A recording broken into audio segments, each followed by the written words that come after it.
میں نے کہا میرے مالک میں تھک چکا ہوں۔ جواب آیا میری رحمت سے کبھی مایوس مت ہونا۔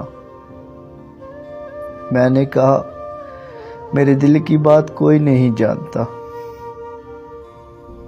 جواب آیا کہ ہم تو تمہارے اور تمہارے دل کے بیچ میں حائل ہیں۔ میں نے کہا میں اس بڑی دنیا میں خود کو تنہا محسوس کرتا ہوں۔ جواب آیا کہ میرے بندے ہم تو تمہاری شارک سے بھی تمہارے قریب ہیں۔ میں نے کہا مجھے لگتا ہے جیسے تو بھی بھول گیا ہے۔ جواب آیا کہ تو مجھے یاد کر، میں تجھے یاد کروں گا۔ میں نے کہا آخر کب تک صبر کرنا پڑے گا؟